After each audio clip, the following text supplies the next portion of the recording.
Hi friends, இன்றைக்கி நம்ம இந்த வீடியோவில் ஆஷாட நவராத்திரி 9 நாள் வழிபட முடியாதவங்க இந்த ஆணி வளர்பிறை பஞ்சமி அன்னைக்கு வழிபடுறனால இந்த 9 நாள் வழிபடாத பலனும் இந்த ஒரு நாள் வழிபட்டாலே கிடைக்கும். அதோட வழிபாடு நேரம் மற்றும் நாளை பற்றி தான் இந்த வீடியோவில் சொல்லியிருக்கேன். என்னோட சேனலை இப்போ தான் புதுசாக பார்க்குறீங்கன்னா மறக்காமல் சப்ஸ்கிரைப் பண்ணிக்கோங்க, பெல் ஐக்கானையும் கிளிக் பண்ணிக்கோங்க. அப்போ தான் நான் கொடுக்குற நோட்டிஃபிகேஷன் உங்களுக்கு உடனே வரும். வராகி அம்மனுக்கு ரொம்ப விசேஷமானது இந்த ஆணி மாதம் வர வளர்பிறை பஞ்சமி தான். ஏன்னா அந்த நாளில் தான் வாராகி அம்மன் அவதரித்த நாள் பஞ்சமி. அதனால தான் இந்த நாள் ரொம்ப சிறப்பாக கொண்டாடப்படுறது.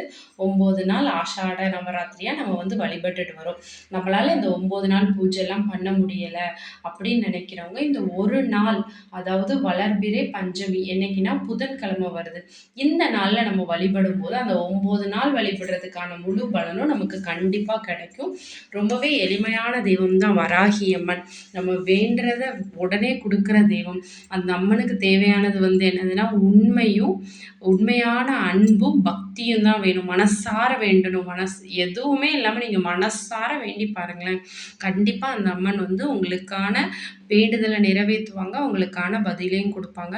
ரொம்ப சிறப்பான இந்த வளர்பிறை பஞ்சமி நாளை யாருமே தவற விட்டுறாதீங்க.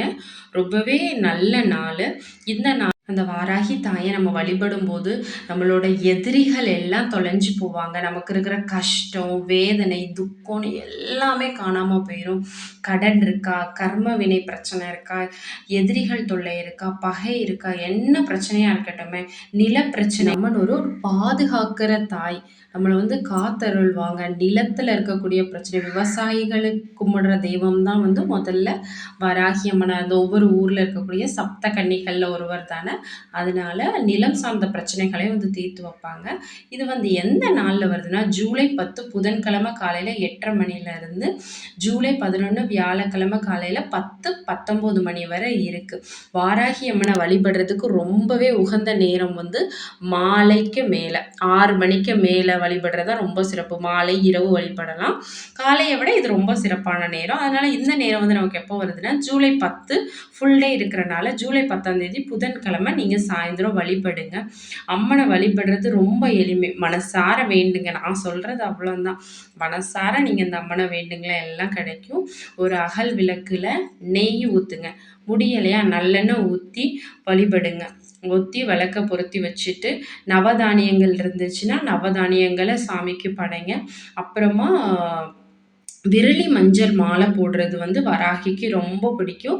அதனால விரலி மஞ்சள் மாலை போடுங்க. இது நமக்கு மங்களங்களை உண்டாக்கும், தீர்க்க சுமங்கலி பாக்கியம் கிடைக்கும். அப்புறம் இந்த வெற்றி வேரை கொஞ்சம் எடுத்து தண்ணியில் போட்டு வைங்க.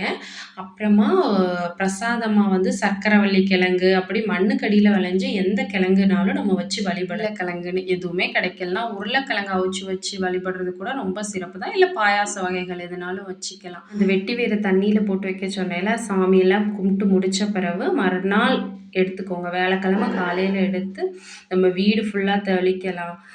நிலம் வச்சுருந்தீங்கன்னா, நம்ம வீடு கட்ட போகிறோம், அந்த லேண்ட் இருக்குன்னா அங்கே போய் தொளிச்சு விடலாம். அப்புறமா விவசாயம் பண்ணுறீங்கன்னா விவசாய நிலத்தில் தொளிக்கலாம். இதெல்லாம் தொளிக்கும் போது, நம்ம தொழில் பண்ணுறோன்னா தொழில் செய்கிற இடத்துலையும் இந்த தண்ணியை தொளிக்கும் போது ரொம்ப மங்களகரமாக இருக்கும்.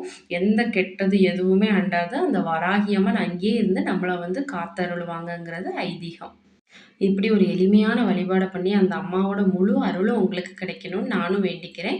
என்னோட சேனலை இப்போ தான் புதுசாக பார்க்குறீங்கன்னா மறக்காமல் சப்ஸ்கிரைப் பண்ணிக்கோங்க. இன்னொரு வீடியோவில் பார்க்குறேன்.